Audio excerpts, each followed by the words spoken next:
Mas a pergunta é mais operacional, né? Do meu ponto de vista, né, o que a Rússia está fazendo está na guerra de atritos, eu achei engraçado, né, um analista internacional da Reuters, agora tem acho que é da Economist, do Financial Times.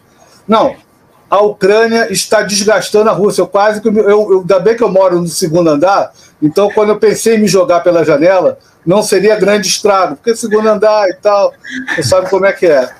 Aí eu falei, poxa, um país com 150 milhões de habitantes e com uma força armada que é em torno de 2 a 3 vezes a Ucrânia, é complicado falar disso, né? Mas tudo bem. Então, em termos operacionais, eu vejo, né, que a Rússia prepara o contra-ataque. Ela está a preparar um contra-ataque. Na minha opinião, o grande problema é o timing. Isso. Porque tem a Rasputsia. Eu estava vendo hoje alguns comentários e algumas previsões que parece que as chuvas vão se antecipar. Né? Se isso é verdade, né, a partir de meados de setembro, não tem mais possibilidade de fazer você recuperar a mobilidade. Não tem como, né?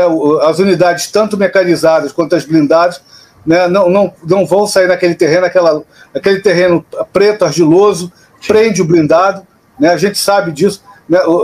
Isso aí é só pegar. No dia eu estava falando, perguntaram para mim como é que eu sei disso. Eu li a campanha de Napoleão na Rússia. Isso. Ele reclamava disso toda hora. Né? A questão dos comboios de carroça, né? E como foi ruim retrair já com terreno duro. Né, já com o terreno, que aí resolveu o problema. Olha, o terreno está durinho, sim, mas está cheio de neve, continua afundando. Então, esse para mim é o timing. Como é que o senhor vê, qual o cenário que o senhor faz? Porque essa ofensiva ucraniana, essa contra-ofensiva, ela se esgota naturalmente, né, nos próximos semanas. Sim. E aí a gente sabe que o russo já está preparando um contra-ataque. Ele tem pelo menos uma divisão prontinha para. Quer dizer, o senhor tem as reservas móveis, em cada comando ele tem uma divisão, e ele está preparado para um contra-ataque. Eu acho que o timing é a Rasputsia.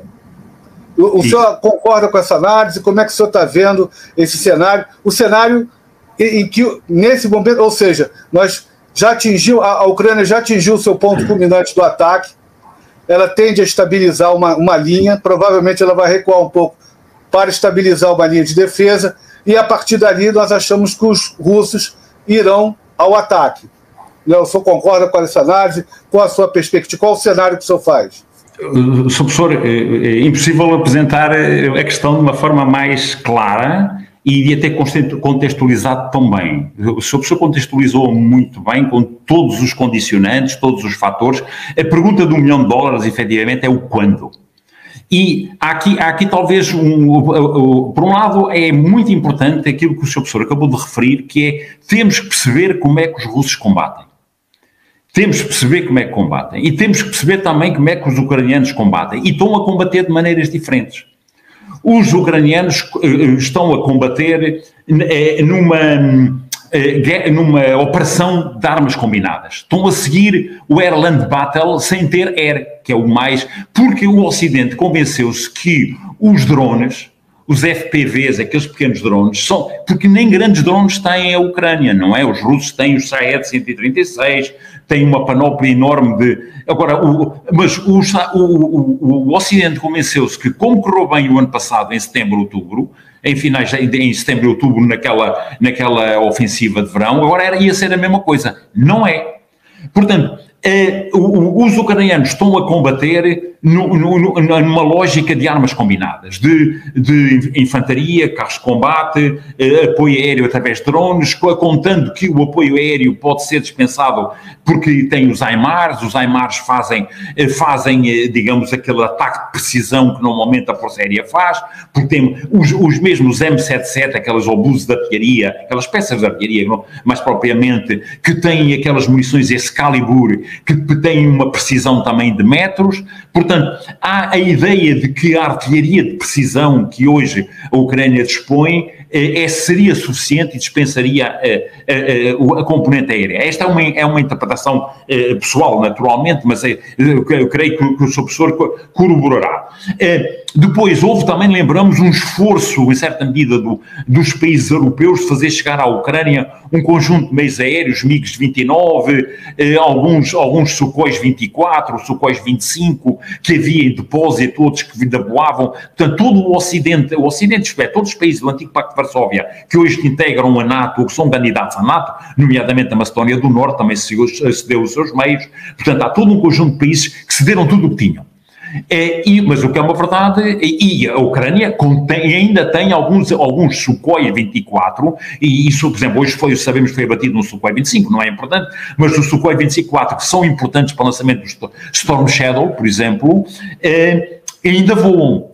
Mas não é o suficiente para ter nem tão pouco digamos, o controle do espaço aéreo local. Agora, como é que combatem os russos? O seu professor disse-o muito bem. Os russos combatem, aliás, quem desenvolveu a arte operacional, o nível operacional da guerra foi desenvolvido pelos russos, por um senhor chamado Tukhachevsky, o general Tukhachevsky, que Stalin, como era um intelectual, matou-o, não é? E foi por isso que lhes correu mal depois aquela operação contra a Finlândia, e depois correu-lhes tão mal que o Hitler convenceu-se, que tal e qual como o Ocidente agora está convencido, que aquilo eram favas contadas e era só entrar por ali dentro, só que, e o seu professor referiu-me muito bem, o Napoleão teve a beber champanhe em Moscovo, não é? Só que os russos incendiaram Moscovo, não é? Deitaram fogo a Moscovo. Os alemães chegaram a Leningrado, não é? Os 600 ou 700 dias de cerco, não é? Chegaram às portas de Moscovo. Só que depois foi o que se viu no 6º Exército, não é?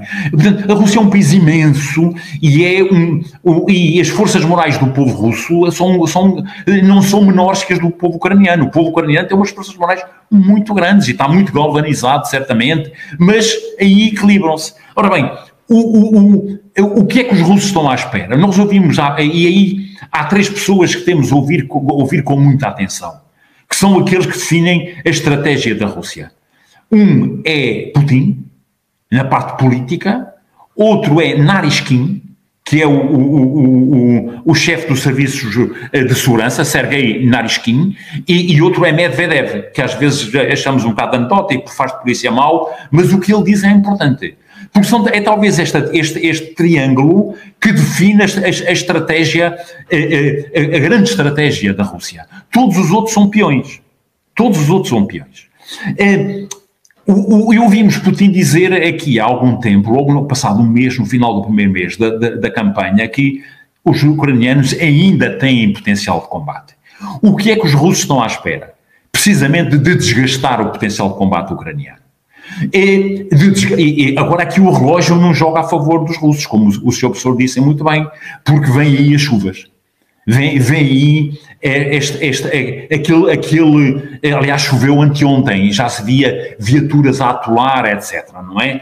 Há aquela dificuldade e ainda há outro fator que é isso que nos, digamos, este aspecto que nos dificulta também, em certa medida, de podermos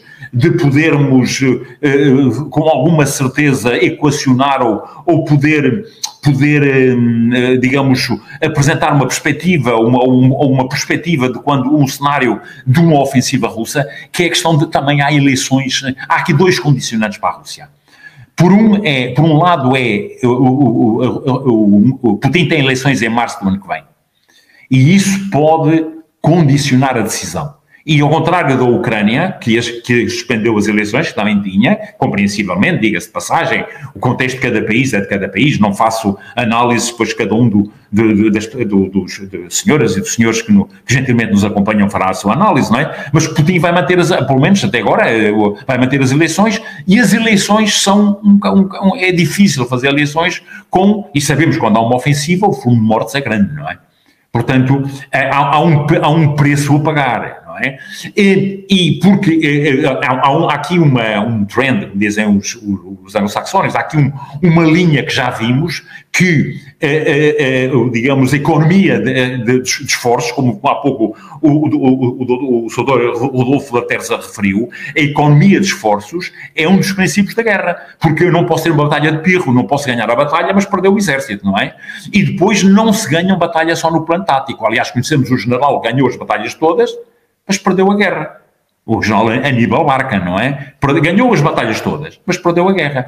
E aqui o ponto de decisão é quando os russos considerarem que o exército ucraniano colapsou. E há aqui um outro aspecto determinante, e temos que perceber também, e eu creio que estou a falar com especialistas que até, digamos, sabem destes assuntos mais do que eu, não é? Mas há aqui quem planeia no Kremlin, quem planeia esta guerra, não a planeia só no plano tático e operacional, planeia no plano estratégico. Porque há aqui um plano B em cima da mesa. Ontem assistimos à parada em Varsóvia, aquilo é o plano B.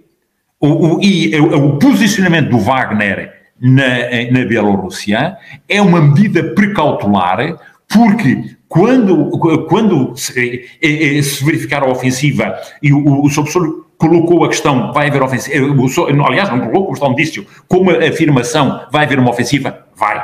Isso é indiscutível. Negociações, vai haver negociações, na minha opinião, Sr. Professor, posso me enganar, daqui a uns meses julgar-nos-ão certamente as senhoras e os senhores, mas a guerra é um processo dinâmico, é um sistema complexo e adaptativo. Nenhuma das partes pretende negociar, nem ucranianos, nem russos, nem o Ocidente. Porquê? Porque esta guerra virou uma guerra existencial. Esta guerra, nenhuma das partes quer perder, porque se perder, se a Rússia perder, cai o regime de Putin, a Rússia pode se desmembrar e a Rússia pode desaparecer como Estado. E se desaparecer como Estado, temos uma guerra nuclear, porque Putin diz que faz algum sentido existir um mundo se não houver Rússia. A Ucrânia, se perder esta guerra, a Ucrânia pode desaparecer. A Ucrânia pode ficar limitada à parte ocidental, e nem isso. Se a Ucrânia perder, perde o Ocidente e a existência da NATO, no mínimo, fica desprestigiada.